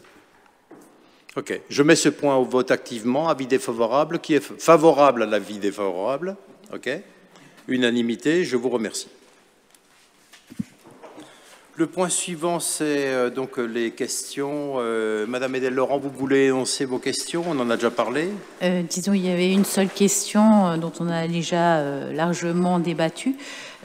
Notre groupe souhaitait interpeller sur la convention tripartite annexée au contrat de délégation de service public. Nous avions posé une série de questions avant le vote qui était intervenu en novembre 2020 et nous souhaitions à l'époque connaître les modalités qui seraient proposées à notre dynamique club des Dauphins, puisqu'évidemment l'avenir d'un club est aussi lié aux conditions qui lui sont proposées. Et il nous avait été répondu que les éléments suivront après la signature du contrat de délégation. On l'a appris, donc ce soir il a été signé en décembre et nous n'avions donc pas encore connaissance de cette convention tripartite. Donc nous souhaitions savoir si elle avait été signée. Vous y avez répondu tout à l'heure, puisque nous aussi, nous sommes entretenus, notamment avec le président des Dauphins, qui, lors de cet échange, n'avait pas encore beaucoup d'informations. Et c'est donc dans l'intérêt aussi de nos nageurs et d'une bonne entente générale, ce que nous souhaitons avec le nouveau délégataire, que nous souhaitions avoir ces informations. Et donc nous rajoutions aussi la demande qu'on avait déjà formulée, à laquelle vous avez répondu, de l'organisation d'une visite pour les élus, de ces équipements très techniques et pour ceux qui ne les connaissent pas, qui méritent vraiment d'être vus. Donc je crois que vous aviez déjà apporté les réponses, mais je devais quand même poser des questions. Mais ne faites pas les questions-réponses. D'abord, vous avez écrit donc une question. Donc, je vous disais avec respect, avec gentillesse, inutile, sans arrêt, j'allais dire, de nous rappeler le travail que nous devons faire, et on le fait. Deux, je ne sais pas quand vous avez vu le président des Dauphins ou quelqu'un des Dauphins à votre, évidemment, toute liberté. Trois, il vous a fait sans doute part des réunions que nous avions, dont une réunion de travail très importante que j'ai évoquée avant, et le rappel aussi à deux autres personnes du comité des Dauphins qui ignoraient complètement l'historique à ce niveau-là. Et donc aujourd'hui, nous convergeons complètement sur il suffit juste de signer les conventions et c'est fait. Voilà, mais inutile, mais si vous voulez, vous pouvez continuer chaque fois à nous poser des questions de ce type-là. J'avais enregistré la demande de M. Raibel de visiter l'équipement. Alors j'imagine que tout le monde est usager de l'eau de temps en temps ou régulièrement, mais ça appartient à chacun individuellement. Lorsqu'on voit l'équipement, on voit bien également les investissements qui sont faits. Jean-Claude disait, ça fait plaisir à entendre des personnes qui nous le disent directement ou qui nous le signifient, mais ce qui est très important, c'est avoir les entrailles de l'équipement, et c'est ça qui est intéressant techniquement, c'est ce que vous disiez, Monsieur Raibel, c'est de visiter. Lorsqu'on voit sur la piscine plein air, le bâtiment technique que nous avons construit est intéressant à voir aussi. Le bâtiment des vestiaires, on le voit lorsqu'on est usager. On a toujours d'ailleurs sur le bâtiment des vestiaires de la piscine plein air, le premier étage qui n'est pas utilisé, qui pourrait l'être. Mais c'est plus compliqué à ce qu'on imagine, mais on trouvera peut-être une destination. Et donc, date est prise pour la visite, nous avions noté ça. Pour les équipements, le vendredi 3 septembre à 18h. Et on invitera, j'espère qu'on est sorti complètement de la période Covid. Et si c'est le cas, l'invitation ne sera pas réservée qu'aux seuls délégués communautaires. Je proposerai que nous invitions tous les conseillers municipaux, quitte à organiser des groupes, c'est un peu plus compliqué, mais il faut qu'on fasse attention aussi, comme l'a dit René. Ce soir-là, l'équipement sera ouvert. Nous irons sur la coursive en hauteur pour voir, peut-être pas à proximité des bassins, parce que tout le monde connaît, mais surtout de visiter toutes les installations techniques qui sont impressionnantes, vraiment impressionnantes, mais je proposerai à ce que les agents de la communauté de communes qui n'auraient pas encore visité, c'est la moindre des choses alors qu'ils travaillent beaucoup et qu'ils s'en occupent, et que tous les conseillers municipaux soient invités. Il n'y a pas de raison. Nous sommes les représentants de nos communes et délégués à leur place dans cette intercommunalité. Voilà. Est-ce qu'il y a encore d'autres questions, des interventions ? Sinon, je vous souhaite une belle soirée et le travail continue. Nous aurons une séquence importante, réunion plénière fin juillet, qui sera importante. Pour les quelques personnes qui seront en congé à ce moment-là, vous voudrez bien, en temps utile, transmettre une délibération, une procuration, pardon. Belle soirée, merci.